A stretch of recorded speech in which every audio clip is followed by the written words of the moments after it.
Welcome, everybody, to another Brolog podcast episode. We have three handsome gentlemen on the call today. One especially handsome gentleman. Welcome to the call, Ken. Thank you very much. Long-time listener, first-time caller. And a longtime commenter. For anyone who's listened to the show, Ken's the number one fan, number one commenter. So Number one. Well, him and Lisa are decking it out right now for number one. That's true. That's I true. gotta say, Lisa was a little sad that I got picked first. So you're gonna have to throw like a syslog at some point, and put her on there. We love that idea. Yeah, we gotta have Lisa on for sure. I mean, we at least got Tanner and Andrew on today. So yeah, that's exactly. That's good. awesome. Three The for whole one. family's here. Love it. If any of you guys were born under a rock and don't know Ken, I'm going to give Ken a little introduction. He doesn't know I'm doing this, but Uh-oh. Here's 6'5" from Cincinnati, San Antonio, Texas. Either one. Here, I have a script. I wrote it out. I wanted to make sure that I got it just right. All right. All right. Joining us today is a man who truly needs no introduction, but we're going to give him one anyway because, frankly, it's too good not to. Ken has summited 6 of the world's 7 highest peaks, stopping before the 7th simply because, in his words, the view is getting repetitive. He holds the Guinness World Record for the longest continuous chess match ever played, a grueling 72-hour game that ended when his opponent simply ceased to exist. He was briefly employed by NASA, not as an astronaut, but as a conceptual advisor, a role he left voluntarily after determining that space was directionally fine but lacked ambiguity. His memoir, called The Audacity to Rest, spent 11 weeks on the New York Times bestseller list, despite never being published. Governments have consulted him. Corporations have feared him. At least 2 professional athletes have publicly credited him with changing the way they think about effort. He is, above all else, a humble man, which makes all of this even more impressive. Please welcome to the show, Ken Holmes. All right. All right. This intro brought to you by ChatGPT. No, it's spoken straight from the heart. From the artificial heart. Yeah, right. Dang, Ken. I thought I knew you, honestly. And now it turns out I didn't know you at all. Yeah, I hide a lot of secrets, Austin. Lots of secrets. Man. Which is why we brought you on this show today, so you can share all of them publicly. Nice. Well, you say publicly, but you mean with 10 other people, right? That's right. Yeah. We're not actually looking to grow the following. We just have a very loyal group that listens to us. So please don't share this with your friends. Please don't share it with your family. Alrighty. Well, Ken, one of the segments that you've heard us do and that you've commented on is our Mount Rushmore segment. So we thought, what better way to integrate you into the show than to do yet another Mount Rushmore segment? All right. And to do so, Austin, do you want to share your screen? And we're going to go live. Yeah. We're going to just pick right here in front of everyone. So, all right, let's do this thing. Pull it up. And I'll let you lead it. I don't know if you want to just randomize it or have Ken choose one, whatever works. Yeah, I just threw a bunch on there, or asked ChatGPT to throw a bunch on there. Let me zoom in a little bit. I know you've got older eyes, Ken.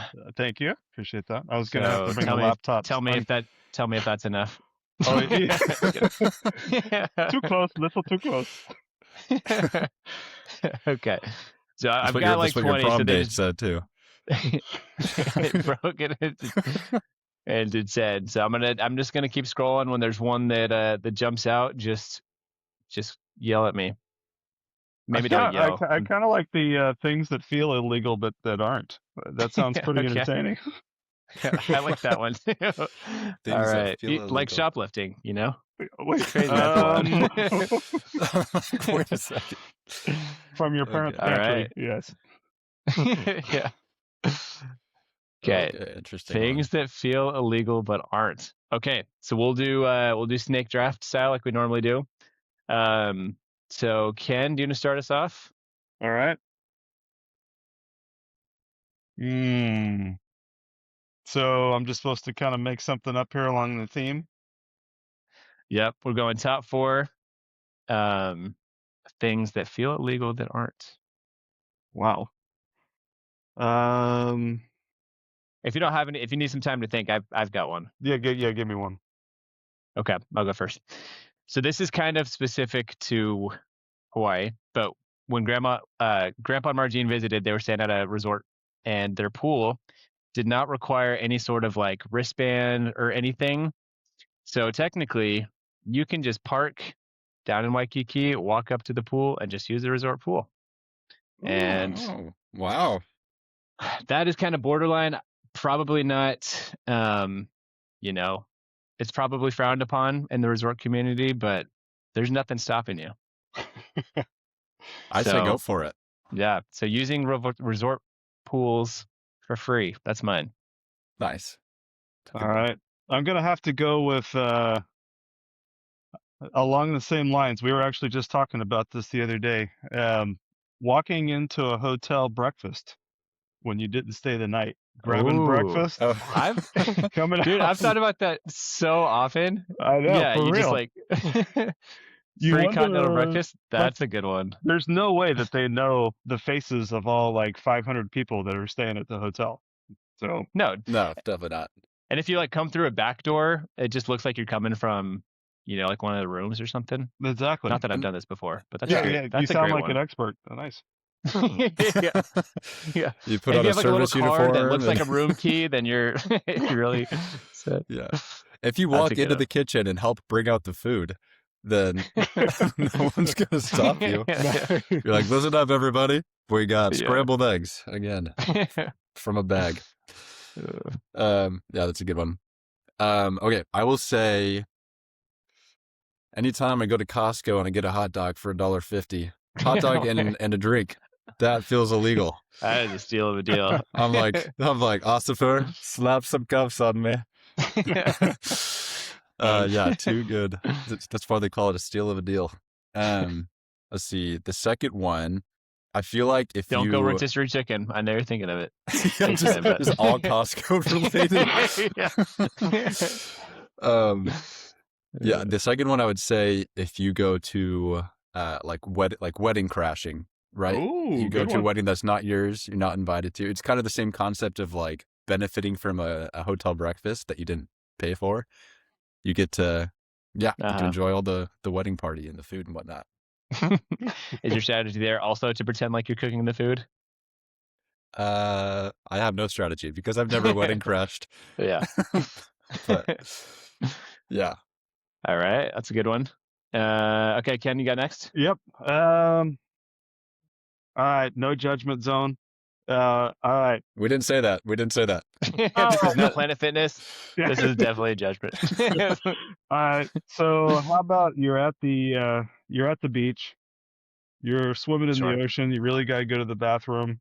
Maybe you pull your drawers down, maybe you don't. Is it public indecency?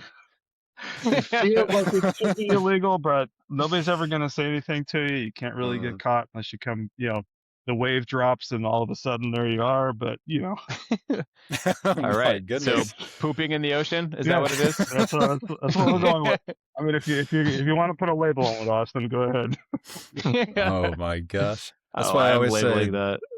the murkier the water, the better. That's what I say. That is just Yeah. disgusting. All right. was- Wait. Before we, I'm gonna go ahead and since only 10 people listen to this, anyways, I'm gonna share a story about one of my kids whose name happens to be labeled under Grant right now. But so we were at a family vacation in Oklahoma in the river. We were going tubing down the river, maybe kayaking, I can't remember. But one of the kids has to go to the bathroom, so they get out. And we kind of give that kid some space to go to the bathroom. And we're like, what's taking you so long? And it was number 2. And so we're like, okay, fine. So the rest of us are like 50 yards away, just kind of waiting downstream. And then all of a sudden we hear this person yelling. We're like, what's wrong? And Oh, no. he had pooped upstream, so it was all coming back on. Oh my gosh. That's disgusting. Oh. Kaylee, why did you do Kaylee. that? What the heck? So maybe check water directionality before you do your business. I don't know. Man, Oh hey, gosh. give Seb a little stream. That Give him definitely that definitely feels illegal. Oh man. Yes. Gross. Okay, well, mine's not gonna be that gross. And I am judging you, Ken, just by the way. I appreciate it. Mine is how do I say this? So like if you're at a grocery store, I've really only done this with kids if they're like being rowdy. But if we buy something and they don't want to wait until we get to the checkout to start eating it, like, you know, a bag of crackers or something, they just start munching on it before you pay. Like, we're gonna pay, but technically we haven't yet, but they're already halfway through the bag. Nice. So kind of on the borderline there. Definitely done that, not just with the kids, but also myself sometimes. Yeah. Yeah. How do you reconcile if it's like a fruit you got to weigh or something? And you pay by the weight, but you've already like eaten half the banana or something. Yeah, that might be illegal. That might be questionable. That might be. Yeah. That might be. Okay, and then another one is oh man. I was thinking, I don't know if they even still do this. I haven't been in a while, but like at McDonald's, if you just load up on like I remember growing up, we always had like a bunch of like ketchup or barbecued sauce packets that we got from like fast food places. You just grab a handful of like 20 for like your 4-piece nugget and just bring it home with you. It feels like you're kind of just robbing them, but I feel like they've gotten more stingy in the last few years, but stupid economy. Back in my day, just take as many sauces as you wanted. Yeah, I may or may not still have some mints from Chick-fil-A left over from like 3 years ago in the car. You know, you never know when you're gonna need some good smelling breath, some fresh breath. Exactly. Yeah. Nice. All right, so I might have stolen this bit, but there's a comedian that I've watched in Dry Bar that talks about this, but it's actually kind of funny. He's like, it's amazing what you can do with a bike lock. Like he talks about you can go up to a retail store like Baskin Robbins, put your bike lock on the door, and you're like, you're closed. Like, so nothing really illegal about it, but you know, kind of weird. That's hilarious. That's genius. Man. Oh, that's awesome. All right. Nice. I think, okay, the last two on my list are more about like just what I feel like is common decency. These are just things you shouldn't do, and if you do them, it should be illegal. First one, men's restroom. If you've got multiple urinals, let's say you got 5 or 6 urinals, and I'm on the very, very end, it's for a reason. I don't want to pee next to anybody. So if it's an empty lineup, don't come all the way over just to pee right next to me. That's when you just reach out your hand and just hold hands while you're doing it. You just we're in it together. We might as well just go for it. Yeah, definitely don't do that. That should be illegal. Not a fan. I feel like there's just common urinal etiquette out there. The other one is if I'm at the gym, most gyms will have like their rack of dumbbells and then a bunch of benches in front of it, and then usually there's a mirror, right? Like that's a pretty standard gym layout. So if I'm doing like an incline press with the dumbbells and I'm looking at the mirror to, you know, check my form or whatever, if someone comes and stands right in front of me to block my view and to do, you know, their bicep curls or whatever, I've got nowhere to look but at their big backside. So that is the least motivating thing to me when I'm trying to get the weight up. So I'm just like, explore the space a little bit better. You don't have to stand right in front of me. Nice. Nice. All right, Illegal. gym. It's a good gym etiquette one. That's nice. That's a good one. And also, please put your weights back when you're done. When you're at the gym. So true. Are you talking to me? No, just in general. Like, goodness. I just noticed when I stood in front of you last week with my big booty, you didn't put your weights back when you were done. Well, that was motivating. Other people need those 100-pound dumbbells too, not just you. All right. That's true. So true. So true. How's your back, by the way, Grant? It feels better That's this good. week. That's Yeah. good. It's I've gone super light on it, so I'm probably gonna try it out tomorrow. See how we're feeling. Nothing worse trying to work out and your back's torn up and there's literally nothing that you can do that doesn't feel bad. Yeah. It's the- pretty foundational to most exercises. Speaking of judgment-free zones, I am not a swearer. I know Ken, we joked about this before the podcast. But Bitch, man. I am not a swearer. But the one time that like it had just like come out of me was when it was like a year ago. I was doing squats and it like my back just like did something crazy like mid squat. I'm like, oh, and I like yelled it super loud. I was like, oh my gosh, I didn't know that was in me. I was like, felt like if there was a time for it, that was the time. Oh man, yeah, Dang. that hurts. All right, back to me. All right, how about cutting through? If you're sitting at a red light and you cut through like the retail strip center, 7-Eleven parking lot, whatever, you got to take that right turn. You're like, if there's a cop there, I'm stopping for a half a second. Oh, no, change my mind. And then I keep going. Isn't that illegal though? I thought that actually was illegal. I thought that was illegal. So I don't know if it's illegal. I have seen signs at some stores that say like you just can't, frowned upon. Yeah, don't cut through. But I don't know that it's actually illegal. Not sure. If so, maybe it depends on the state. Breaking the law. Yep. No. Things that feel illegal and are illegal. That should be the next segment. Okay, my last one, Grant, you reminded me, or you gave me this idea with your urinal thing, is bathroom troughs that exist in like football stadiums. Where it's just like a group peeing sesh. Those should be facing each other. There's just no privacy. Be illegal. Yeah. I feel like I have vivid memories going to like Plano's football games growing up, and we're just getting to know all our neighbors real well. So, because you feel like you can't hold the left hand and the right hand, right? Like, right? Yeah, just a big group circle. All right. Okay, that was good. Like like a Dahu Doris around the Christmas tree. Oh, I don't like that at all. That's disgusting. Okay, I'm gonna recap all of them for everyone real quick. Okay, so Grant's for getting a hot dog from Costco, wedding crashing, peeing side by side in the urinals, and then blocking the view of myself at the gym. I don't know how to word that. Yeah. Ken's was getting free continental breakfast at hotels, pooping in the ocean. Putting your bike lock in weird places. That's probably the best one, honestly. And cutting through like retail stores for right turns. And then mine were using resort pools for free, eating grocery food before you pay for it, taking all the sauce packets from fast food restaurants, and bathroom troughs. So, man, this might be the best one that we've done so far. That was solid. I know you. Nice. You get Caden out of here, and the ideas just start flowing. Yeah. Can you not use the word solid anymore during this broadcast, though?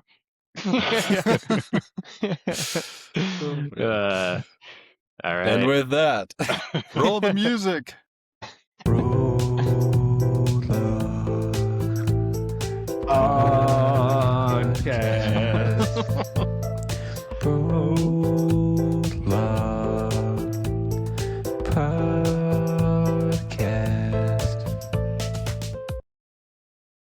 All right. Wow. Dan, you got some pipes on you, man. I didn't know you could sing like that. Oh, for sure. Yeah, edited. Go off camera. Auto-tuned, right? Yeah, totally auto-tuned. Nice. I had to go off camera to wipe my tears because that was so inspiring.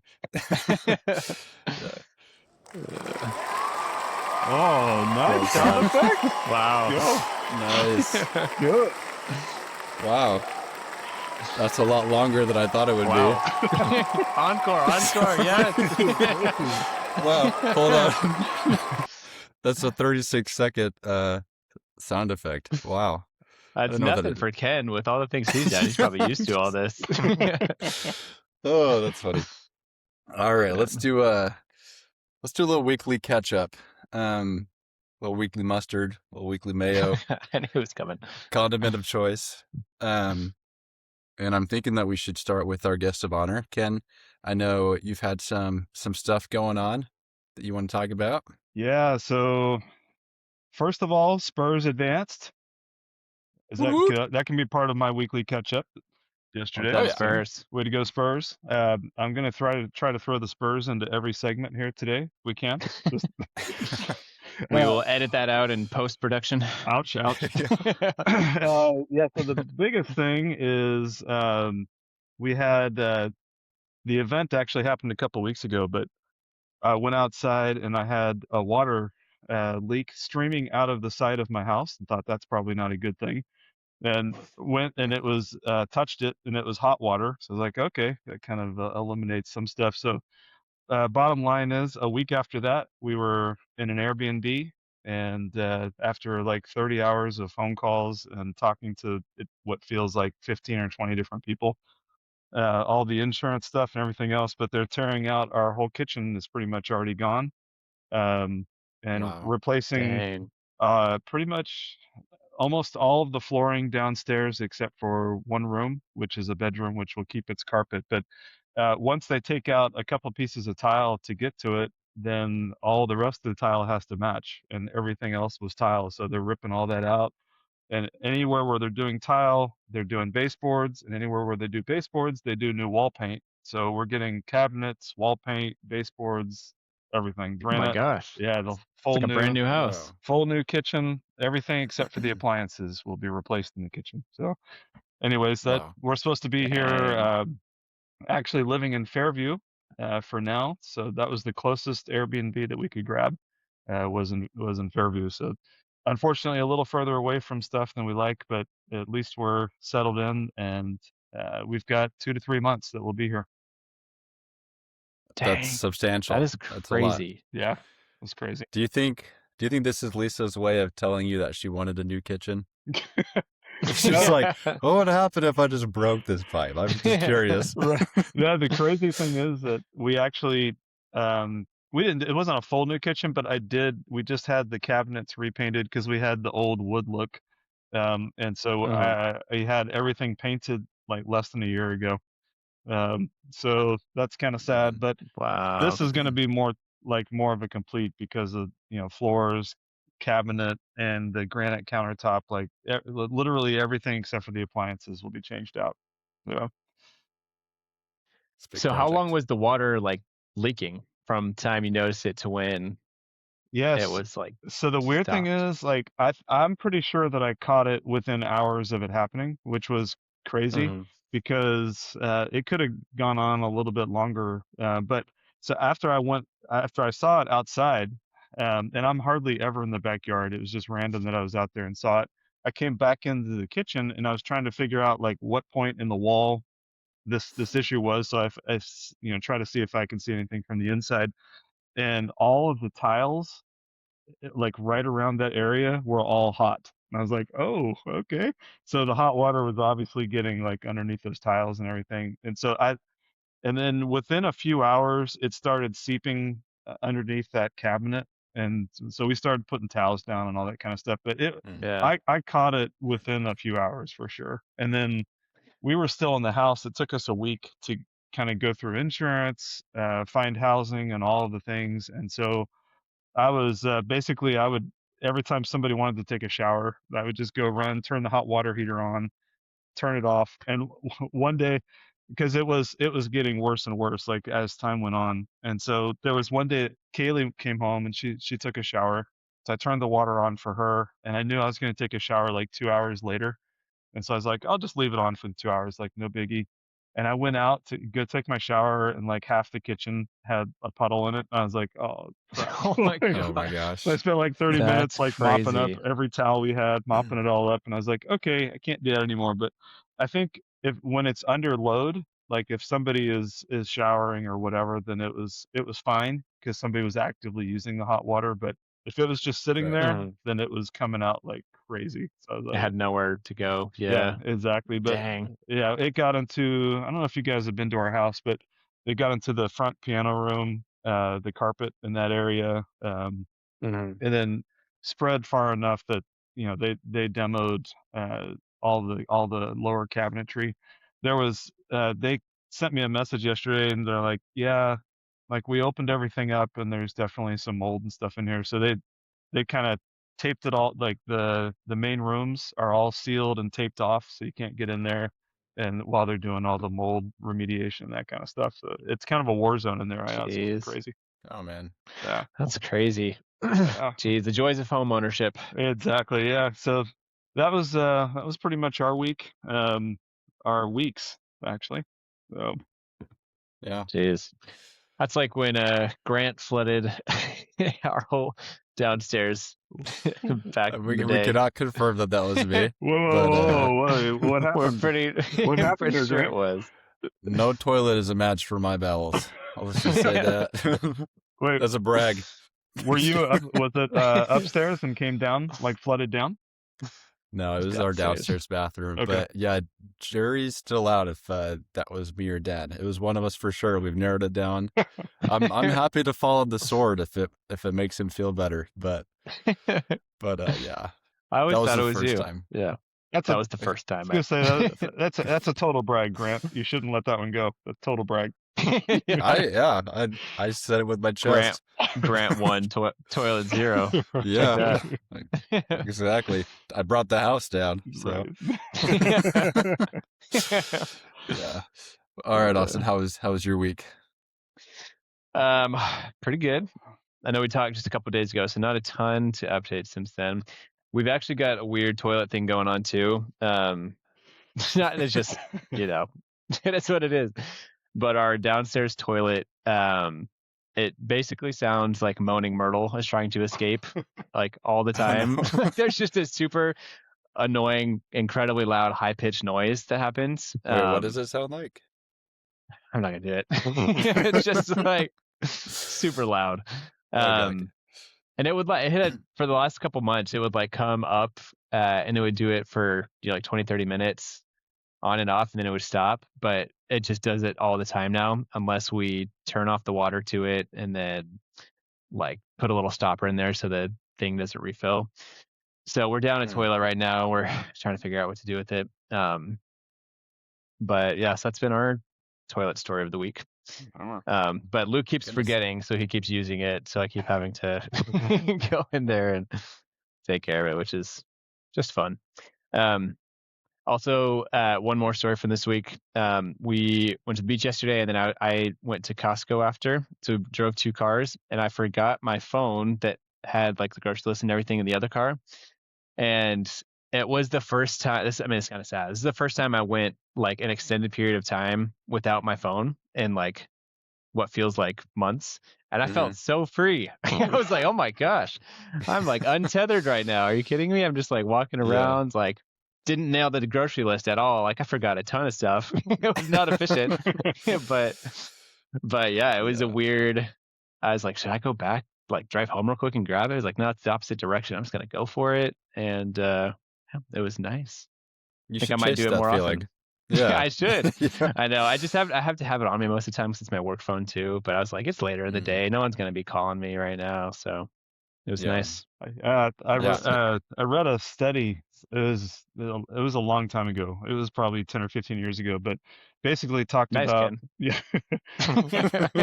basically talked about how, and this was before, obviously cell phones are more prevalent now and our usage of them, but just emails and using work computers and that kind of thing. Somebody basically said, I'm going to detox from electronics. And it took them, I want to say it was a full year before they didn't have that inclination to okay, I got to look, I got to check, I got to pick up my device or whatever. Yeah. And I'd imagine it's worse now because we're even more dependent on them now. Yeah, I believe it. That was in the MTC. There was it was phantom phone syndrome, where you'd feel the vibration in your pocket when you didn't have a phone. That was a big thing with all the missionaries. Be oh yes, I feel I'm getting a call, but you're not, because you don't have any phones. Right, but, it's crazy. Yeah, it is wild.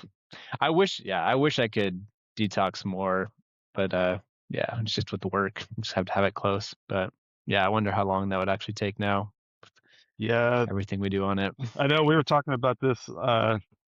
I think offline we were talking about it, but when you guys went on your cruise, I think maybe Grant, I was talking to you about this, but I used to like when I first went on my very first cruise, cell phones, people had cell phones, but there wasn't a signal. Like it wasn't a big deal. People just left their phones at home. And now that's why I loved cruises at the beginning, because I felt like I could leave all that behind. There was no work. Mm. I wasn't going to pay Yeah. the $50 a minute to get online and and check my emails or whatever. And so I had a full week where I had no phone, no electronics, and loved it. And now like everything on the cruises, like the schedule, the dining, and everything is all through your phones anyway. So On your phone. yeah, Yes. Yeah, that's true. I mean, I think in our rooms, the TV had everything accessible too, but yeah. like you're So you obviously, just carried that around with you. yeah. Well, I mean, like if you could sit What's down next? and plan everything out, in one go, Yeah. it's practical. But yeah, you're on Yeah. the go the whole day. So Yeah. um, yeah. I wonder if Even like go I ahead. mean, like even little things like our church program is like you scan a QR code and it's like on your phone. So it's like Yeah. Yeah. it's just even so many little things. So like you go to a restaurant, half the time it's just you scan a QR code, like get the menu on your phone. It's saving paper, saving the earth, but Yeah. If I were to just bring a notebook and a pen to my work, I'd get fired. So yeah. like It's like, hey, we need these Gramps, tools. let's get out of here. Yeah. You're like, hold on, I gotta go sharpen my pencil. Yeah. Yeah. Tell the client they have to wait. Like, Yeah. this is a software company, right? We use Like, technology. we do what though? I expect that to be Yeah. in next week's update, Grant. Yeah. my I new was job. fired. Yeah. Yeah, I Uh, suggested a tech-free day, and they said that's funny. You heard about the job crisis? How about a job-free week for you? Without pay. Yeah. Oh man. Yeah, I feel like there could be a whole episode just talking about that stuff. It's a pretty important topic, and like it should be explored. How can you reconcile a dependency on technology with just the negative effect that it has on our lives? It's We'll have Lisa on for that one. Yeah, yeah, that'd be a good one for her. But yeah, it's tough because you guys are in a position where you have to raise kids in that environment where they're probably looking at computers in kindergarten. We didn't have to deal with that until laptops became mandatory in high school for Andrew. Uh, I think with Morgan oh, and Tanner, I don't think that was the like they certainly worked on computers and that kind of thing, but like from Andrew's age on, like you're handed a laptop for free in McKinney ISD, and wow. that's your That's whole crazy. yeah Wow. that's your whole life. Like you can't you have to be on it the whole time. Can't not have it. Yeah. Yeah, Yeah. exactly. Like Yeah. Even by the time I graduated in 2017, we still had to go to a computer lab to use a computer. And they'd have like these laptop carts, which would have like pre-charged laptops, and you would just use them for whatever class period you were in, and then they'd have to recharge all of them. But that was like, they must have done away with it the year, after I left, because that already sounds pretty ancient. yeah, crazy. Yeah. Yeah. Um, yeah, good stuff. Not much for my week really to share. Just been trying to stay consistent with these runs, getting ready for the half marathon. With the And runs. yeah, stay consistent with our theme of the runs. I knew as soon as I said it. Do we feel like this whole podcast is going to be bathroom humor? Like, is that what you get for having me on there? Is that hopefully it's not my influence? Oh, it's an honor. Such an honor. Yeah. So went on a couple Yeah. How runs. far how far are you going? On Monday, it was a 4-mile run, and then this morning it was 3-mile. So I'll tell you what. When I first Wow. started, Amanda and I started running together about a month ago, and I could do I just cardio wise just was not in shape at all. Like I'm not afraid to admit that I could run 3 laps around the track, and I was gassed. I'd have to walk, and then we'd just try to steadily improve each week. And so now this 4-mile run, I ran 15 of the 16 laps before I needed to walk. So for me, that was a huge Yeah. motivation that hey, it's working. So Feels good. Actually, it does not feel good, but after you finish the run, I'm in so much pain. yeah, I'm like, what's the number for 911? Um, Man, dude. anyway, So are you but We've doing? got Oh, sorry. Go ahead. oh no, I was just gonna say so on I've tried to map out like from here to our half marathon race, just like days, like put it on the calendar so I like will try to stick to it more.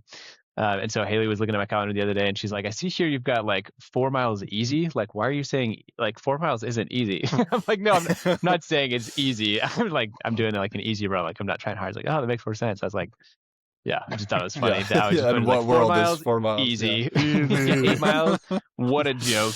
In my sleep. Yeah. Oh yeah. So Grant, I was going to ask, are you having just cardio days, or are you doing cardio at the gym while you're working out as well? I had to change my workout split a little bit for this training, but what I do now is 3 full body workouts per week and then 3 runs. And then one of those runs is a long run, and that will increase a half a mile every week until the race day. Except for a couple weeks where you want to intentionally like scale back. Yeah. And then one run is a 30-minute run, and then the other run is just like probably 60 to 70% of whatever the long run is. So that's what I'm doing. So running Monday, Wednesday, Thursday, just kind of with my work schedule. That's how it works out. And then I lift Monday, Tuesday, Friday. Okay. And And so it's not like the most ideal workout split, but it's what works. yeah, so in your full body splits, are you doing different exercises? Like, so Monday and Tuesday, you're not doing the same workout 2 days in a row. No. So I'm doing like Monday is it's kind of all over the place, but like if on Mondays part of the focus is hamstrings, then I wouldn't do my hamstrings on Tuesday. I'd focus on my quads. And if I'm doing like push-ups, or if I'm doing like chest and triceps on Monday, then I'd focus more on back and biceps on Tuesday. So Okay. like, especially for that Monday, Tuesday, I'm not going to do the same muscle group back to back because Yeah. without the recovery time, it's just, redundant. Right. But That's cool. yep. And it's going good. But the runs are like far more tiring than the lifting sessions. So, and the running as well. So Yeah, the runs can be really tiring. I mean, when you're going for an hour, it's just. But I found that man. it's not quite as tiring in the ocean. Have you ever had the runs in the ocean?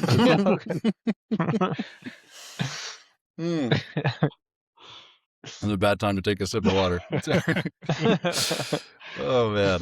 And with that, I think that's a pretty clean transition into. I don't know about clean. Yeah, I wouldn't say clean. clean. You gotta. Well, let's wipe this segment and make it a clean transition to our main topic of the week. We'll just flush that one real quick. I'm just don't even worry about it. Oh my. I'm excited for this topic. Three men on this podcast. So what better, Two to and a talk half. about than manhood? Yeah, we're awesome. Talking about. Just kidding. So this week I want to get a little bit into our perception of manhood, and from a few different angles. Obviously there's a lot to cover here, so we're not going to look at it comprehensively, but just from one angle that I wanted to look at is we all have heroes in our life, people that have shaped us and helped us to become better versions of ourselves. And so I want to take some time for each of us to talk about one of the heroes in our life, maybe share a couple stories, and especially touch on what was it about them that exemplified manhood, or what you aspire to be as a man. And then we'll just kind of go from there. But Ken, again, as a guest, I'd love if you wanted to start, share a little bit about your hero. Sure. So it's really tough. I've actually got 4 that I listed, but I know we don't have time for all that. But um, I I think what I'd like to do is actually maybe talk about a couple, and then a couple like the different things that they shared, or that I got from them. But Yeah, for sure. so my dad. I'll start with my dad. Um, he's one, and that's obviously the early generation, the early piece of me, and and he was the one that taught me to a little bit of self-reliance. I remember we'd go out in the garage, and cars were a little simpler to work with in those days, and I would do oil changes with them. I've changed brakes with them, and just kind of taught me, like, he and I built a go-kart together when I was Oh, nice. probably, I don't That's know, cool. 10, 11 years old or something. Unfortunately, it didn't have a motor. It was gravity driven. So we we lived on we lived on a hill, and it was made out of this was the day when you made out of everything with wood, and so it was all like 2x4s pretty much, and that thing weighed, I mean, it had to weigh 100 pounds. Like, 500 it pounds. was Yeah. it was Oh crazy my. with no motor. So it was super fun going downhill, but then I had to pull it back up, and that was not as fun. All the way back So, up. That's yeah, hilarious. but no, I mean, he's the one that taught me, how to, work with your hands, figure it out, get in there and just get it done before, YouTube was a thing. And so a lot of my, I think, like, logical thinking and doing, handyman around the house and that kind of stuff, like, those kinds of projects don't scare me. And I think a lot of that was just working with him when I was young. Um, and then the other one I wanted to share also from family was, to you, great grandpa Bird, my grandpa Bird to me. But um, he was another guy that was really, like, he was hands on. He was crafty. Uh, Made lots of cool things for, all the grandkids and that kind of thing. That I'm sure your parents still have some of his creations around the house, and we still have some stuff around the house. But more than that, like, he was just a really easy guy to talk to, get to know. We spent, Lisa and I, our first summer, when we were engaged and all that kind of stuff, or dating. We spent a lot of time at Grandpa and Grandma's condo. I don't know if you knew this, or you ever saw it, or any of that, but they had a condo in Provo, and they would rent it out to students during the school year, and then during the summer they'd go up and spend the summers in Utah in the condo. So they'd make some delicious chocolate chip cookies, and we would sit around and play rook for hours on end. Oh, nice. Yeah, I'd go play golf with Grandpa, and, like, I don't know, it was really fun to have a relationship with somebody. Both of my grandfathers died prior to that, and I didn't really have, like, I feel like your relationship with older people changes as you get older, and you recognize the gifts that they bring. And I feel like I kind of wasted that with my own grandpas, because I wasn't really mature or old enough to really have that kind of relationship, at least the years that I was around them. And so that was just a really fun relationship with him. And then also the care that he took of grandma when she was sick, was really impressive. And like, he always seemed to have a lot more patience than I feel like I could have, as she was going through some health and struggles and that kind of thing. So a lot of respect for great grandpa. Some great answers. Yeah. I'm assuming Grant and I were number 3 and 4, by the way, of your Um, 4 heroes. You don't have to confirm. It's okay. yeah. It's okay. I'll just do it with Yeah. my silence. Yeah. That's perfect. Perfect. Yeah, those are That's great good. stories. It's Good. yeah, didn't get to know great grandpa super well, unfortunately, but do love hearing the stories about him. Yeah. See a lot of hear a lot of similar traits to what I see in grandpa, so I feel like vicariously I know him through my relationship with grandpa. Except for the handy part, Yeah. but yes. Yeah. Well, it's Yeah, tough because when you he had all are 10 missing a couple fingers. fingers. Yeah. Yeah. Now, yeah, he was handy. Now he's just hand. I don't know what you call that. I love it. Austin, do you want to go next? Yeah, I will. I'm actually sort of copying Ken. The hero that I thought of was also my grandpa, Grandpa Bird. He's kind of the one that I have always thought of when I think of someone who has a lot of qualities that I want to emulate. So some of the things that I wrote down from him is I remember this ability he had and still has to just be able to balance a lot of different things at once. I don't remember a time where he wasn't super busy in his life, but he does it in a way that with, just with, I don't know if grace is the right word. Like he manages it all really well. Like he's able to find things that he's interested in. His like, now it's travel. Always has been family activities. Being able to plan those out and prioritize that. I've always been really impressed with, especially now having 3 kids. I'm like, how did him and grandma do it with 8 kids? Like that is Yeah, just no kidding. insane. Like Haley and I were just kind of talking about the other day, just trying to still find time for like our interests while still being engaged parents, and any parents that are able to do that well, be an active parent and still, he obviously did the whole school board thing, which was time consuming and important to him, but still, from everything that I gathered and could tell, was a very hands-on father, and obviously great with grandma as well. So a lot of what he did as a dad and now as a grandpa are things that I try to aspire to as well. Being able to kind of keep your priorities in a lot of different areas. Just seems very well balanced, and anytime you talk to him, he just seems genuinely interested in you, and don't really feel like, for as big as a family he has, he still pays attention to the details and so many of his grandkids and kids' life. So it's very impressive. Shout out, Grandpa. Shout out Grandpa. It's funny that last thing that you said.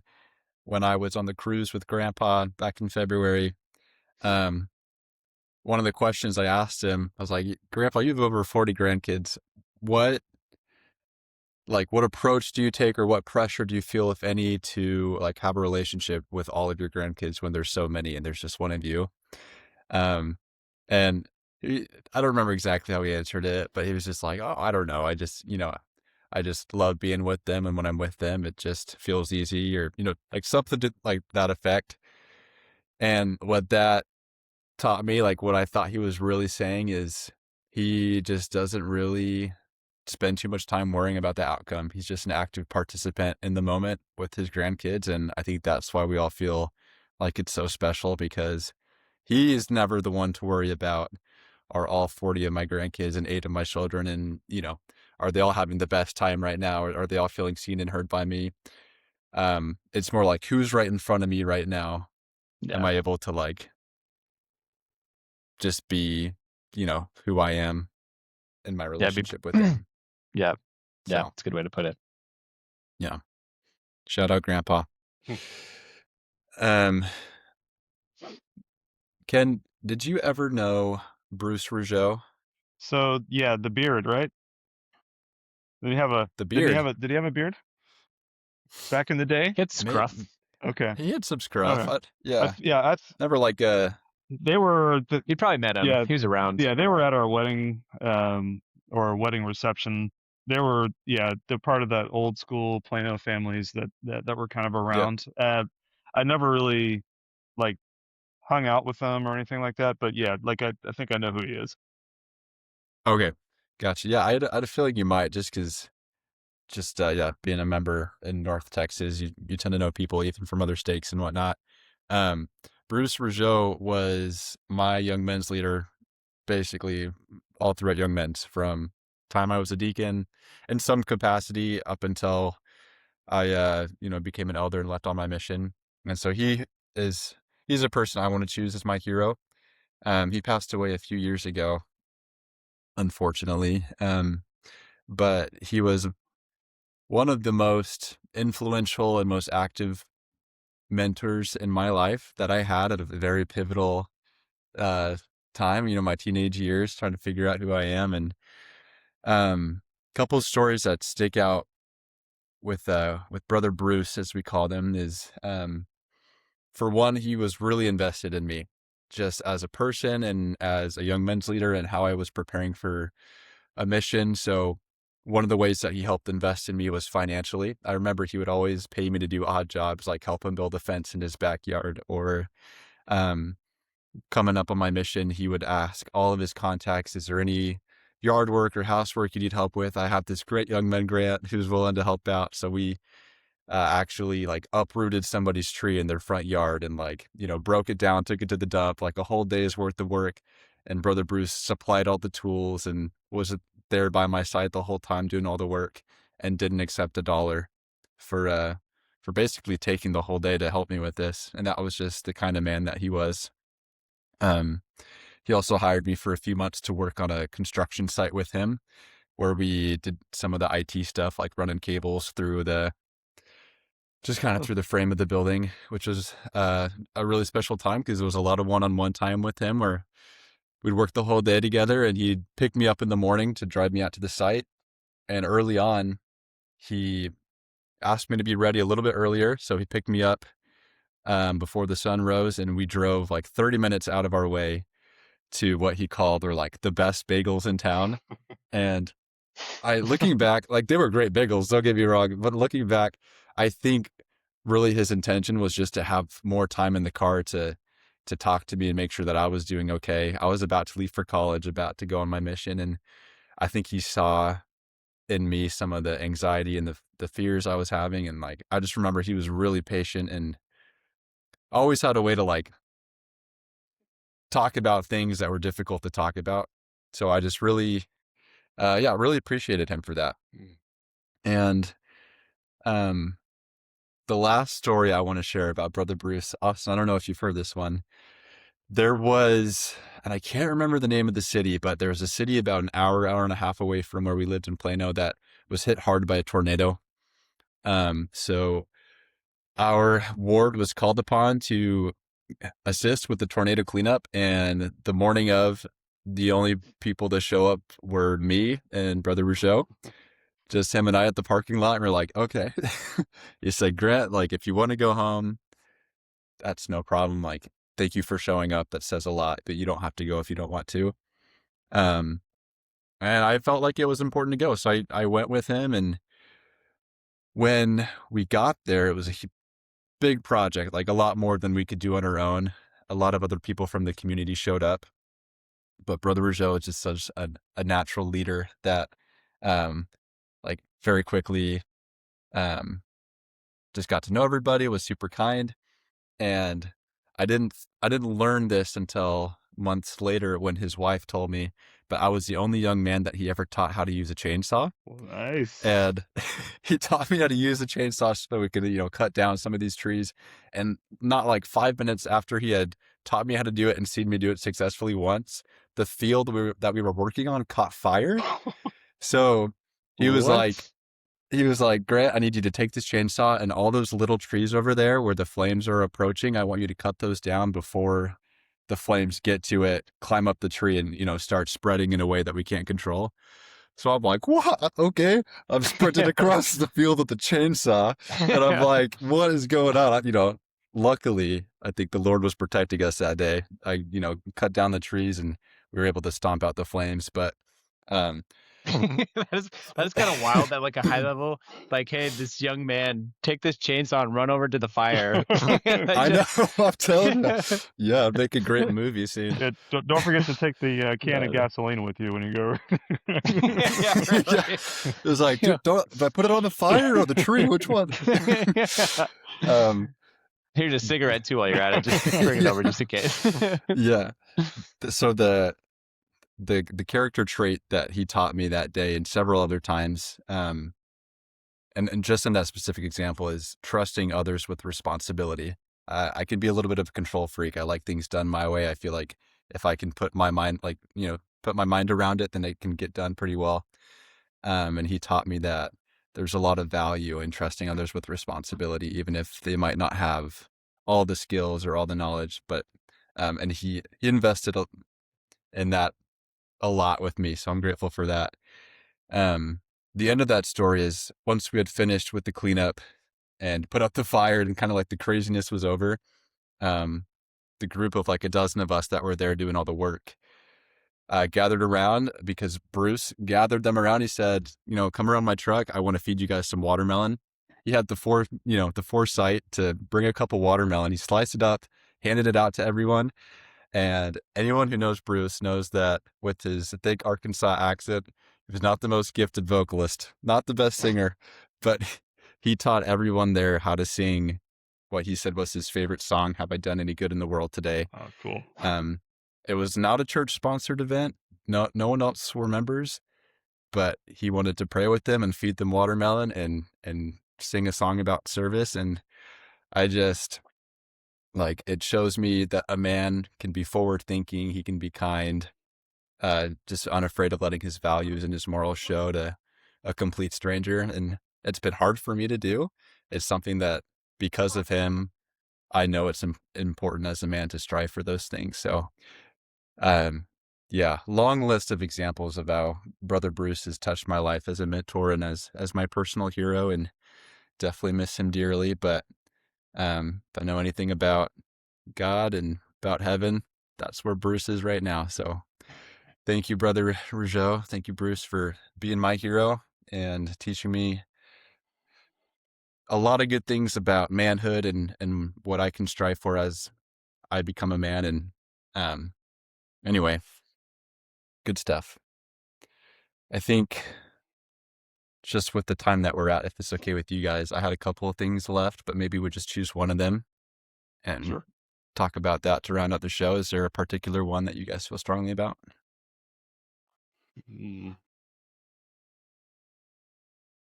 Either way. Maybe the hardest thing? Yeah. You want to do that one? For me? Hey, we skipped entertainment of the week because that was my chance to talk about the Spurs, but forget it, Grant. Oh, no. Forget it. Wow. Also, I would never do that intentionally. Also, shout out to Austin for recommending, was it called the longest breath? The deepest breath. Yep, I watched that as well. That was nice. So good. Grant, have you seen that one yet? So sad. All right, add that one to your list. It's a one of those documentary style. It's pretty cool. It's great. Like a free diving documentary? Yes, exactly. Yeah. Okay. Yep. I'll add to the list. All right. Waiting for one of you. I'll go. You guys to take it away. I'll go first. Yeah. All right. So the question was, what's the hardest thing about being a man nobody talks about? Well, first thing I wrote was the hair loss, but I feel like everybody talks about that. And you guys, y'all are doing fine, so you wouldn't even be able to relate. Caden would, if Caden were on here, him and I could talk a little bit about that. Is Caden losing a little bit of hair? He's on the way. He's on track. Okay. Yeah. Right. You think so? He's on the trajectory. Oh yeah. Any Now hair my I goal lose is just goes straight to my chest. So Straight to my back. Oh no. I'm not at Ken's level yet, but I didn't grow chest hair until after I was married, which I always joke about. It's like, because I wasn't a man until I got married, and then literally 2 weeks after, I remember the first one popping up. I was like, "Whoa, look at that!" All right, how'd that get there? Get back in. What's wifey feeding me? Yeah, what is in this oatmeal? Yeah, that's it. That's a good question though. I think one of the things that I thought about, or a couple things. I think one of the things that, it's different for every couple, every relationship, if you're married or not, but typically men are tagged as the providers, which is not the case always. A lot of the time women are, but in our case, Dad's FaceTiming me. Sorry, Dad. I'll call you later. Speaking of men. Speaking of providers. Yeah, speaking of providers. His ears are ringing. But yeah, I just feel like something that I fully didn't grasp the weight of until I was older was just kind of the weight that comes with that, the responsibility of being a breadwinner, having those responsibilities that aren't just for yourself, but for your family as well. I think that was something that kind of caught me off guard, especially, finishing up college, trying to start a career. We were pregnant, trying to figure all that out. I think just the weight of it, I didn't fully grasp until I was in it. So I think that's something that I didn't understand growing up. Made me appreciate, dads and just adults in general. Like there's so much responsibility. Like holy cow. So I think that's something that uh, you don't really understand until you're in it. I think as part of that, though, something I was thinking of is while providing matters, financially matters. I think there's so much more that goes into it that can kind of get lost in the sauce. That I think people can use their job as an excuse, and something I think um, looking from afar, I don't know everything, obviously, but I feel like Ken, you have done a good job of in your life is building your life in a way that work isn't everything. Like you're able to pursue other hobbies, spend a lot of time with your kids and family. That's something that I'm also trying to do, and I feel like I've done okay at it. But I think as a provider, I think that can often get overlooked that you're not just there to help um, financially, but also in all aspects. Provide that stability. Um, there's a quote I heard a couple months back that I really, really liked that said, "Don't get so caught up in trying to give your kids a good life that you forget to give them a good day." Mm, And when I heard that, I was like, "Holy cow!" That just like hit me hard. So yeah. um, I feel like if you're worrying all the time about the macro, you kind of get lost in like the day to day, and that those days can just stack up um, really quickly. So Yeah. as a young dad with a young family, that's something that I am trying to focus on, but it is something hard to juggle with all the responsibilities that come with work and church and uh, fatherhood, being a husband, all that stuff. So that was kind of what I had thought of for my answer. It's nice. That's a great answer. It is. Yeah, I really like that quote. That's a good quote. Yeah, Um, it's a good one. yeah. So I've thought of a couple things. Austin, I'm going to steal from you because that was actually my first thought too. Was Nice. Yeah, I mean, I got married. Um, I mean, I was, I guess, a little bit older, I guess, depending on who you're talking to. But for BYU standards, I think I was 25. We got married and graduated a few months later, and got my first job. And within, as soon as I had my first real job with real insurance, then, we started the family and we bought a house. So within a year, I pretty much graduated, had a kid, and bought a house. And uh, Mhm. going from sole provider in the sense that it didn't really matter because it was just me, to having a house payment and a career and a wife and a kid on the way. And like, I don't think that gets talked about a lot, but there is definitely a heavy weight. And honestly, like until I was a little bit more financially, self-sufficient, I carried that weight for a long time. It doesn't go, it didn't go away Yeah. for a really long time. And so that's tough because that's, any weight that you have to carry for years and years is going to be tough no matter what it is. But knowing that other human beings are relying on you um, in order to eat and have shelter and like the basic necessities of life, definitely definitely could feel that. Um, so yeah, that's a big one. And like you said, it's changed, um, and roles have changed a little bit. I think just society and men's roles versus women's roles and all of that have changed quite a bit. And that was something else that I don't know that people talk about, but like I look at in when I was growing up, my dad, he would come home from work and put the slippers on, watch the news. Mom would get dinner on the table. Then after, she would give us all baths and, she would clean up and, that was kind of the way that the gender roles were then. And they've changed a Hmm. lot. Like, so for me, like I didn't grow up like with dads changing diapers all the time and all that kind of stuff. Like my dad was present with me. He was at my little league games and like we talked about like building stuff together, and we did a lot of that kind of stuff together. But it was definitely, I feel like it was my mom's responsibility to that day to day raise me. And so um that changed. And you kind of have that feeling like with Lisa, I feel bad for her, especially with the younger kids, because it's like, wait, that's my job. I'm supposed to change a diaper. And I tried, and I definitely did. I feel like I did a lot more than uh, what I saw growing up or what I witnessed. But it's changed even more now. Like your generation and my kids, that have their own kids. Like I see Daniel and Tanner doing a lot more than I did, and that's great. But that changing what's a man supposed to do, what's the roles and all that. I think it's changed a lot. And so Yeah. people don't really talk. It's just something that kind of happens, but it's rough when you were in a previous generation and trying to change your habits, and like what you saw and that kind of thing was different. Yeah. Yeah, those are great points. I would strongly agree with both of them.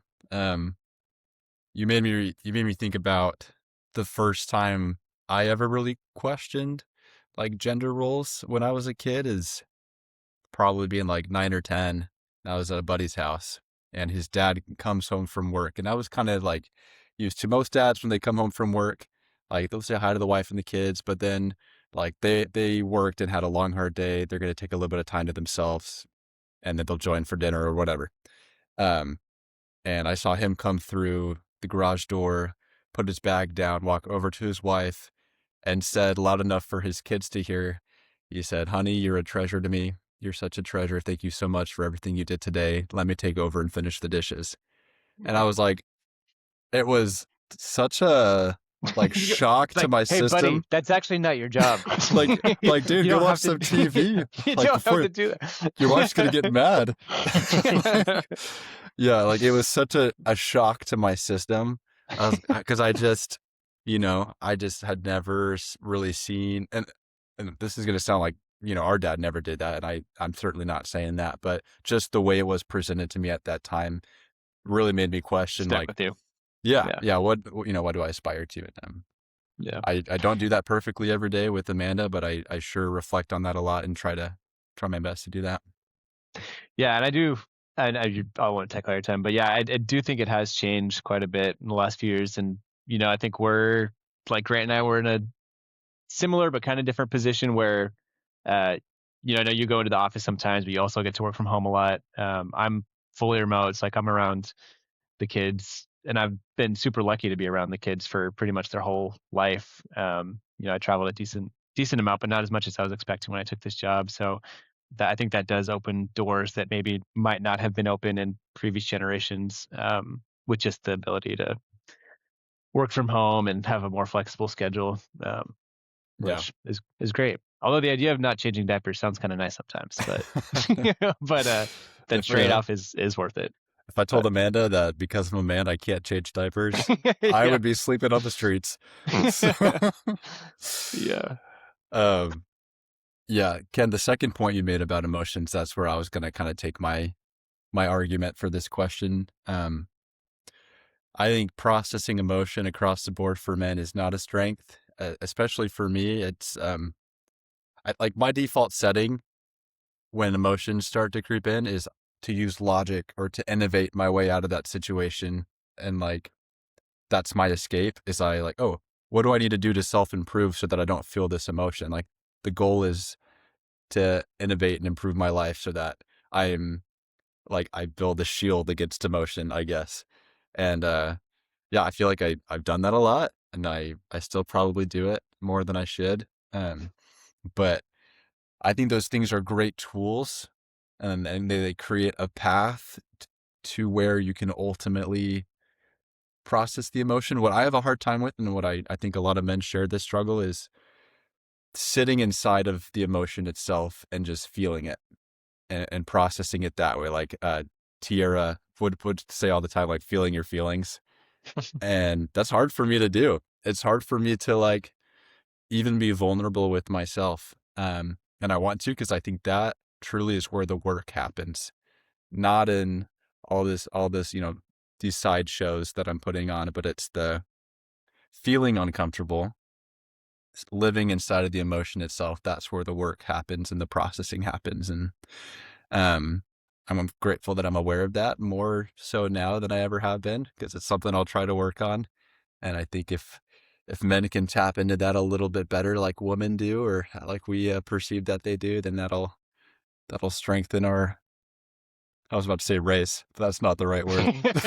That'll strengthen our species. species. Yup. And I'll just leave it at that. That's my thought, at least. Yeah. That's good. Feel your That's good. feelings, guys. Feel them feelings. Yeah. Yeah.